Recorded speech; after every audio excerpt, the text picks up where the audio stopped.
Azərbaycan türk dövlətlərini quran tayfa var.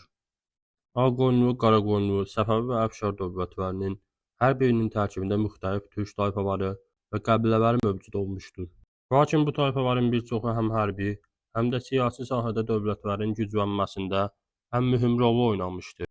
Haqqında danışacağımız bu tayfaların hər biri on minlərlə nəfərlik xalqdan ibarət ikən, döyüşlərə də minlərlə və on minlərlə nəfərlik süvari və piyada döyüşçü çıxara bilirdilər.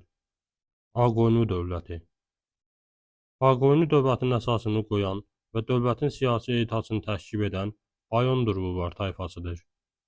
Uzun Həsən dövründə dövlətin ən yüksək vəzifələrini tutmuşdurlar.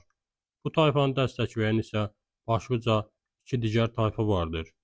Mosullular Diyarbəkir və Mosul bölgələrində məskunlaşmış, hərbi qüdrəti və tanınan tayfa idi. Digər bir tayfa isə Pürnəklərdir. Əsasən Şərqi Anadoluda yaşayan, dövlətin hərbi və siyasi həyatında aktiv rol oynayan tayfadır. Bu tayfalar əsasən Şərqi Anadolu və Azərbaycan ərazilərində yaşamış tayfalardır. Qaraqoyunlu dövləti Qaraqoyunlu dövlətinin əsasını qoyan tayfa isə Baharlılar tayfasıdır. Qaraqoyunlu dövlətində dövlətin siyasi evitasını təşkil edən ən güclü türk tayfası olmuşdur. Qara Yusif və Cahanşah kimi görkəmli hökmdarlar bu tayfadan çıxmışdır. Duharlı əsasən İraq və Azərbaycanda yaşayan, hərbi qüdrəti və tanınan tayfadır. Digər Qaraqoyunlunu dəstəkləyən tayfa isə Alplı tayfasıdır. Şərqi Anadoluda məskunlaşmış, dövlətin hərbi və siyasi həyatında aktiv rol oynayan tayfadır.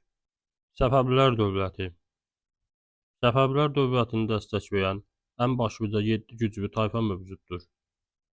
Şamlı tayfası Suriya və Şərqi Anadoludan gəlmiş, Səfəvi dövlətinin qurulmasında və güclənməsində mühüm rol oynamış tayfadır. Ustaclılar əsasən Azərbaycan və İranda yaşayan, hərbi qüdrəti və tanınan tayfadır. Təkərlilər Antalya bölgəsindən gəlmiş, dövlətin hərbi və siyasi həyatında aktiv rol oynamışdırlar. Rumlu tayfası isə Sivas və Toqat bölgələrindən gəlmişdir. Digər tayfa Zülqədər tayfası Maraş və Əlbistan bölgələrindən gəlmiş, dövlətdə mühüm rol oynamış tayfadır. Qacar tayfası və digər tayfa isə Əfşar var. Əsasən Orta Asiyadan gələn, Nadir Şahın hakimiyyəti dövründə isə dövlətin ən güclü tayfasına çevrilən tayfadır. Əfşarvar dövləti Əfşarvar dövlətinin əsasını qoyan Əfşar tayfası idi ki, bu da dövlətdəki ən güclü tayfa idi. Nadir Şah özü də bu tayfadan çıxmışdır. Qırxlı əsasən Xorasanda yaşayan, hərbi qüdrəti və tanınan tayfa idi. Şamlı tayfası Səfəvi dövlətinin dövründən Əfşar dövrünə qədər mövcudluğunu qoruyan və dövlətin hərbi siyasi həyatında aktiv rol oynayan tayfa idi. Qacar dövləti Qacarvar tayfası ilə yanaşı dövlətin güclənməsində və genişləməsində digər türk tayfaları da mühüm rol oynamışdır. Bu dövlətə dəstək verənlər Şahsevənlər Səfəvi dövründə formalaşmış, Qacarvar dövründə də hərbi siyasi əhəmiyyətini qoruyan tayfa idi. Digər tayfa Əfşarvar idi. Nadir Şahın tayfası olmaqla Qacarvar dövründə də dövlət idarəsində və orduda mühüm vəzifələr tutmuşdular. Qaradağlılar Qaradağ bölgəsində məskunlaşmış, dövlətin hərbi gücünün əsasını təşkil edən tayfa idi.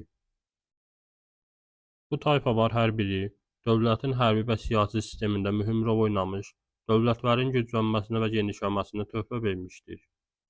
Lakin dövlətlərin zəifləməsi və süqutunda da bu tayfaların daxili çəkişmələri və mübarizələri mühüm rol oynamışdır.